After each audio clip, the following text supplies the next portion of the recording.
Welcome back to talkSPORT End Zone here on the talkSPORT's dedicated NFL YouTube channel with myself, Will Varney. And look, the draft is just 2 weeks away. We can't wait to see how it all unfolds, put the mock drafts to bed, all of the predictions, and see how it all pans out on the day itself, the 24th of April for the first round. And look, here on the channel, we want to do something quite special over the next couple of weeks. And have a series of conversations with people who are in the know, who love their team. They may be fans, they may be broadcasters, they may be reporters, but they'll bring us some real insight into specific teams in the draft and teams really who may be picking within the top 10, teams who maybe are slightly going under the radar a little bit and in terms of what the draft could do to their chances of the season going forward, and also those teams who maybe need a home run draft haul as well in order to maybe be competitive next season or stay competitive. So really excited for the next couple of weeks to have some of these special conversations and hear from these people who are really in the know. And to really get us underway, I wanted to focus on the New York Jets, one of those teams picking within the top 10. They have the seventh overall pick and they have a new GM, a new head coach. Feels like a real fresh vision, fresh approach at One Jets Drive that is going to be going forward this season. And to talk me all through it, to see what his thoughts are ahead of the draft and obviously all the free agency moves as well. Pleasure to say I'm joined by Jets fan, Mr. Jake Asman from the Jake Asman Show. Jake, thank you so much for joining me. How are you, my man? William, I'm great. Appreciate you having me on the show. Thank you so much for joining us. Look, I really wanted to just get straight into it. We've had a bit of time now, ever since I mentioned there a fresh vision, a fresh perspective, with Darren Muji coming in as the GM, with Aaron Glenn as the head coach. We've had some time, the dust has settled. We've heard from the pair at the combine, at the annual meeting, at the introductory press conferences. What are your overall reflections on the pair being appointed in such high profile roles at the New York Jets? Yeah, there's a great unknown on what they are. I think Jet fans, you know who Aaron Glenn is. He played for the franchise. He's been thought of as a highly regarded coaching candidate the last several coaching cycles, but he's still a first-time head coach taking over a role that has not been easy. If you look at the recent history of this Jet franchise, and then you have a GM in Darren Muji who comes from a Broncos organization, and that's the only team he's ever worked for. And he's gradually kind of worked his way through the ranks to becoming an assistant GM and then getting an opportunity to, of course, now be the Jets GM. So, it's two guys that are certainly qualified for the roles they were hired to do, but you just never know when you hire first timers in any role, especially when you look at the Jets situation, and it's been a while since they've had experience at either head coach or general manager, right? I mean, the last experienced head coach the Jets had was Adam Gase. He never should have been hired. And before that, you got to go all the way back to Bill Parcells, who obviously, is an Aaron Glenn guy. So there's a lot of, Parcell similarities you could try and make by how Aaron Glenn has handled himself to what Bill Parcells used to do. So there's that. And then, with Muji, you just don't know. But I do think we know this, William. It is Aaron Glenn and then Darren Muji. Woody Johnson, the owner of the team, referred to Glenn at one point in the introductory press conference as Glenn's sidekick. So while Muji's the GM, and we've seen other teams around the NFL now do this, the coach has more control, more say ultimately than the general manager, which is not unique to the Jets, but it's the first time in a while the Jets feel like the coach having more power than the GM. One of the things that Aaron Glenn has been saying, ever since he really got appointed, was essentially this isn't a rebuild. This is almost a reshuffling of tools, but the talent is there. Where do you stand on that approach? Because I suppose when you assess free agency and some of the moves that the Jets did, DJ Reed leaves for the Detroit Lions and they bring in Brandon Stevens from the Ravens. We've seen maybe more of a focus on quantity over quality maybe in free agency. Jamien Sherwood getting that extension at linebacker, but then you see Josh Reynolds coming at wide receiver, the defensive tackle spot. They've really filled it with a few guys, Derek Nardi being one from the Chiefs. What do you make of that approach to free agency? And is it a sign maybe of a rebuild or is it just a retooling? It's definitely more of a rebuild based on the actions, but their words have been they're trying to win now and going forward. They think there is existing talent on the team.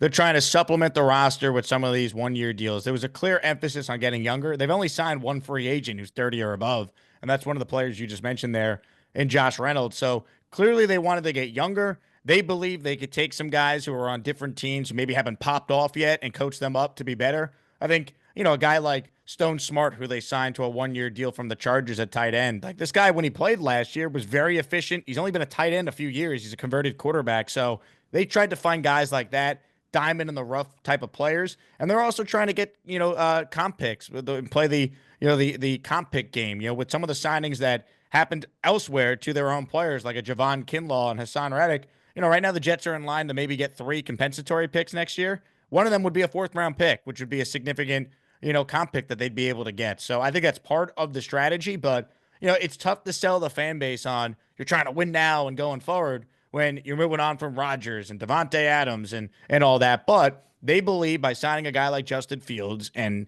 building on the existing talent they have, being better coached with, Breece Hall and Garrett Wilson on offense still as your top players there, that they could be a lot better. And I don't think they're necessarily wrong for feeling that way. I just feel as a fan of this team, it's tough to try and sell us on you're trying to win now and going forward with some of these moves. Like I understand the approach, but it's tough to sit here and say, yep, they're going to try and gun for a playoff spot because I don't think they have the roster to do it, but we don't know about the coaching yet. That's the giant unknown. If Aaron Glenn's great, they're going to be competitive. They're going to be a lot better than they were this past year for sure. It's a really good point you make there, especially about the quarterback. Justin Fields, a 2 year deal worth 40 million, 30 of it guaranteed, and him coming in to be the starter. But like you say, being competitive, Aaron Rodgers leaves, Devontae Adams leaves. All of a sudden, this window is really it's gone away from what the Jets were expected to be in under potentially Rodgers' experience and his tenure there at the team. I just wonder. You mentioned there about experience. Obviously, Tenor Engstrand coming in as a first-time OC, working with Justin Fields. What do you think the ceiling is for Justin Fields going forward as the Jets quarterback? As a dual threat, it's something that maybe you can hang your hat on, but what do you think he can be, especially in this offense, like I said, with a first-time OC? I think the best case scenario, like the ceiling he reaches it, he does something similar to what we saw Baker Mayfield do the last few years in Tampa when he joined them and kind of reestablished himself as a legit starter in the league. Sam Darnold's the best example. Well, look what he did last year with Minnesota out of nowhere, winning 14 games and having a great year and parlaying that into a big deal in Seattle. Like that's the best case scenario for Justin Fields, a guy who has a lot of talent, right? Hasn't been able to put it together, but the Jets are betting on his upside and betting on their coaching staff, that they're the right staff to build a game plan that can maximize what Fields does well. So that's the best case scenario. I think you're hoping like the floor for Justin Fields is that he could at least be a game manager who's really athletic and can win you games with his ability to run. I mean, this is a guy that had 1,100 yards rushing in a season not that long ago. So while he hasn't really put it together as a passer to this point, at the bare minimum, if they could coach him up and build an offense around what he does really well, I think other than maybe Lamar Jackson, you could make a case Fields is the best running quarterback in the league, ball in his hands, him doing his thing. So they have that to build off of. But the way Aaron Glenn has spoken about Fields is that they're going to let him play quarterback, that they don't think he's ever been properly coached in his other stops. And if that's the case and they could get that out of him, then I think this fan base is going to go nuts in support of Glenn and this regime if they could take a player with talent and turn him into what Darnold or Baker did. So that's like the best case scenario that you're talking about there. And notoriously, Justin Fields caused Aaron Glenn some real issues when he was the defensive coordinator of the Detroit Lions in his 4 appearances against them. It was a nightmare on the ground. So it will be fascinating to see how that plays out. But then maybe moving on to the draft then, Jake, and looking at the potential of a quarterback being drafted. Now, it's very unlikely that that is going to be taken with the seventh overall pick, but do you think even with a 2 year deal for Justin Fields, is that preventing the Jets from, I don't know, maybe taking a day two flyer on a quarterback? What do you think? I don't think it stops them from doing it on day two. I think it's unlikely they do it in the first round. I think it's unlikely they do it with pick 42, just based on how they've handled free agency. I mean, they have a lot of holes on this team that they've allowed to basically sit for several weeks now going into this draft. So to me, they got to come away with 3 starters, arguably on their first 3 picks. I mean, we're talking about pick 7, which has to be a high impact player. We're talking about pick 42, which is a top pick in round 2, and pick 73. I mean, that's a top 75 pick. So the expectation there is you're at least drafting someone that's going to contribute right away as a rookie when it's that high. So I'd be a little surprised if they tapped into a quarterback that early. That said, you can't rule it out because essentially the Fields contract's a 1 year commitment. It's 30 million for 1 year guaranteed, and if he's not the guy, there's no harm or foul and moving on after a year. So if there's someone they really like that's on the board on day two, you can't rule it out, but I would say it's unlikely. If they take a quarterback, I think you look at the fourth round where they have a couple picks. That to me is potentially the spot. They got a fifth round pick. That to me would be, maybe they go project quarterback that they put in their system and develop. You mentioned there about the seventh overall pick having to be a high impact player.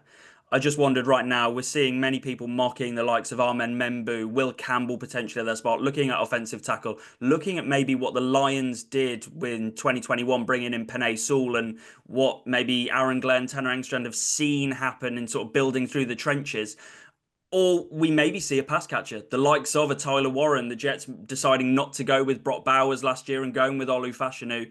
Where do you see then the Jets' direction being with that seventh overall pick? Where are you looking at right now and thinking that would probably be the likelihood that they'll do in a couple of weeks' time? I think to me, it's down to two players. I think it could be Tyler Warren if they want someone who could be a dynamic weapon. He's really good in the blocking game, so he helps you in the running game, and he also is a dynamic weapon. That you look at Brock Bowers a year ago. He's a different type of tight end. He's more Gronk than the Bauer slash Kelsey type. Like they're basically just receivers who are really big and just you line them up everywhere. Bowers to me is more, or excuse me, I would say Warren to me is more of like an inline tight end, but the result is still the same. That if you're taking him at 7, you think this guy could be like a high impact player, like your second best pass catcher behind Garrett next season. So it wouldn't shock me if they did that, but I do think if I had to guess their plan, I think they're going to take the best offensive tackle on the board that they deem at 7. It's likely going to be Armand Membu if you kind of read through the tea leaves and take a look at the latest mock drafts from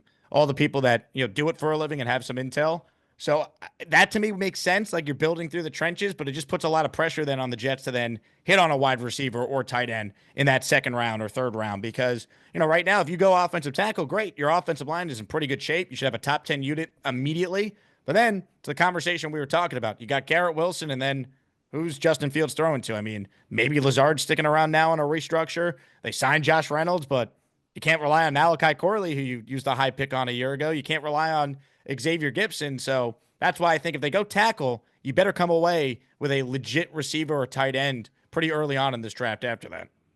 I know that you were in Indianapolis for the scouting combine. I just wondered whether in any of the conversations you were having there, were you hearing things along the lines of offensive line is going to be a real focus for this team?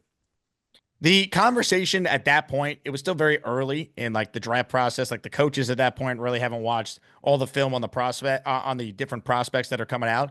Honestly, the biggest thing I heard in Indy, and it turned out to be true, everyone I talked to, there was just so much buzz connecting the Jets to Justin Fields. Like the Jets truly wanted Fields. I heard that a lot. I didn't go to Indy thinking that Fields was going to be, their plan. And I left Indy thinking they're going to try and sign this guy, and they got him. So that's what I took from Indy. At the combine, it was more of, look, it is a stacked offensive tackle class. There's some really good defensive tackles here. We know Warren could be a factor as well. So we kind of got the feeling those guys could be in play for the Jets, but there wasn't a specific prospect that I was hearing they were tied to when I was down there. You mentioned how sort of the 3 draft picks that the Jets have immediately in the first 3 rounds have to almost be home runs. They have to be real quality.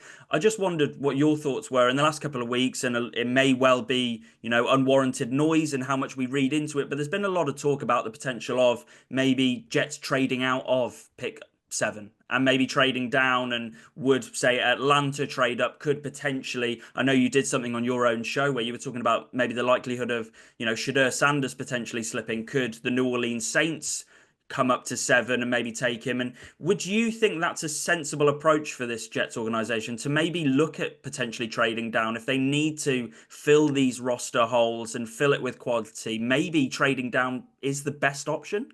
Yeah, I definitely could see a path to it. You're going to need someone to come up for a certain player. Usually it's quarterback. So if Shador Sanders is there at 7, it's probably easier to find a team that's willing to move up to take him. We saw last year the Jets moved back 1 spot with the Vikings just so the Vikings could guarantee no one would jump them so they could get J.J. McCarthy. So I think it's unlikely if you're betting on the Jets being able to trade out, if that's their plan. You can't rule it out, though. And that, to me, would be my preference because they have a lot of holes. So if you can move back a little bit and get some extra picks, this, to me, is the type of draft where you could get starting caliber players, maybe not superstars outside the first 5 or 6 picks, and the Jets are at 7. So if they could get, an extra second, an extra pick next year, might be worth it to strongly consider that. It's going to be tricky though. If Sanders goes before the Jets are on the clock, I don't know if teams are trading up for Jackson Dart, let's say. So it's not the best year for quarterbacks, which makes the idea of trading back not impossible, but probably more unlikely than it was a year ago. I suppose as well, if whether a team wanted to trade up potentially for Ashton Genty. I know you mentioned as well that it's not necessarily a lock that the Raiders will take Genty at 6. So maybe somebody of his sort of blue chip caliber, the team could come up and get him. Just a final couple of questions from me, Jake. Looking at you mentioned there the pass catching talent that is within the New York Jets organization right now. We've seen only today Alan Lazard signing a revised deal, which is maybe slightly surprised quite a few people that he's sticking around. But looking at the depth of the pass catchers right now, Tyler Conklin's, gone to the Chargers. Right now, when you look at the quality surrounding Garrett Wilson, I feel like it's slightly wanting. You're looking at Alan Lazard, like you mentioned. You mentioned Malachi Corley, who's really struggled to make that much of an impact so far. Tyler Johnson coming in, Irv Charles. Do they need to have a real focus on whether that's a round two pick on a tight end or whether that is a third round on a wide receiver? Do they really need to do that to make sure that it almost makes Garrett Wilson's job a little bit easier next season, considering the amount of attention he's going to be getting? Yeah, absolutely. I mean, they're saying they want to win now. They're saying they want to unlock Justin Fields. Aaron Glenn's quoted as saying he thinks he's going to break out. Like, to do that, you got to put him in a position where he has the playmakers. We talk about Sam Darnold and Baker Mayfield doing what they did. Well, look who Baker Mayfield's been throwing to the last couple of years. He's got some elite weapons. He also has a pretty good offensive line, has a running game. His last two offensive coordinators were good enough to be head coaches, right? So, like, coaching matters, but the playmakers around the quarterback matters too. Darnold has arguably the best receiver in the sport he's throwing to, and Justin Jefferson, maybe the best offensive mind in the sport, and Kevin O'Connell calling his plays. That matters. So, look, the Jets have a legit star in Garrett Wilson. I still think Brees Hall is very good, and I want him on this team, and I think he could have a big season with proper coaching. But they need more, and that's the reality. They don't have a legit tight end you can count on now. They don't have a legit number 2 or number 3 receiver. So that's a big job for this regime and this draft to get either, figured out, or then maybe even after the draft, still sign another veteran that's out there at one of those spots to help Justin Fields take that next step. What have you made of that potential noise about a possible trade for Brees Hall? Obviously, entering his final season of his contract. Aaron Glenn, in the last week or so, saying it's almost a collaboration of running backs: Isaiah Davis, Braylon Allen, and Brees Hall. It's not solely on Brees. Would you look at potentially a trade for Brees? I know you mentioned there this is a team that they're saying all the right things of, no, we want to win right now, so surely you wouldn't do that. But could you see it something the Jets potentially entertain? I think it is just speculation given the fact he had a down year. It's a new regime. It's a really good running back class. And he's going into the final year of his contract. I don't think he's going to be traded. I understand why people have said, well, maybe they'd think about it, but I don't think you could get a whole lot for him right now. I mean, what are you getting for Brees Hall? Fourth round pick, maybe? Like, once again, the reason why I don't think you'd get a lot for him is because he is coming off a down year. It is a loaded draft class at that position. So teams aren't going to give you draft picks when they could just draft their own really good back potentially.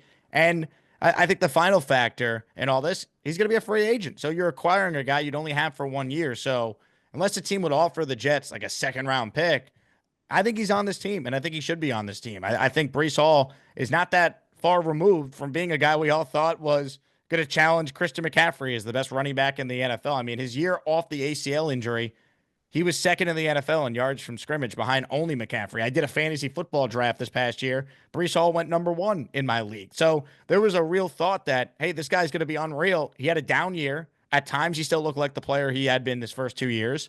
I think he still has that in him. So I'd keep him and try and get the most out of him with an offensive game plan that seemingly is going to try and run the ball more than we've seen probably since Rex Ryan was the Jet head coach. And this team was actually good for a few years with ground and pound as their offensive approach. Final question from me, Jake. So, what does a good draft look like for the New York Jets in about 2 weeks' time? And what would you be doing yourself with the seventh overall pick? Give it to me. Uh, yeah, for me, I would take Tyler Warren. I think they're going to take Armand Membu. I won't criticize it. I just think a perfect draft from that point would mean you're getting an impact receiver, you're getting an impact tight end in whatever order, second or third round, however they deem fit. You got to come away to me with a legit stud at 7 and two legit starting level players in the second and third round. That to me would be, a perfect draft. Not easy, but they've operated free agency like that's what they're kind of banking on. And we'll find out. It's a first year GM and coach, so we have no history to say they can't do it. We also can't sit here and blindly say, well, they are going to do it. So we'll know in, about 2 weeks what that might potentially look like. And we look forward to seeing what happens. I'm sure it's going to be a great atmosphere. I know you're doing your own draft watch party in New York City, so I'm sure it's going to be good fun. Jake, absolute pleasure. Real good speaking to you. Thank you so much for joining us on TalkSport End Zone, and look forward to catching up soon. My pleasure, William. Love everyone out in the UK. Let me just say, I was blown away by how many knowledgeable Jet fans live, not just in the UK or in London, who I met when the Jets played the Vikings last year, but everywhere in Europe. I had listeners from name a country in Europe coming up to me that they watch the show and they love the Jets, and I was just blown away by the following out there. So appreciate you having me on. And if any of your listeners are in New York City 2 weeks from now and want to come to the draft party, there's a link in my Twitter and Instagram bio where people can buy tickets to be a part of it. Fireman Ed's going to be there leading the Jet chant, so it's going to be a lot of fun. Brilliant. Thank you so much. Really appreciate it, Jake. Thank you so much for your time, man. You got it. Appreciate you having me.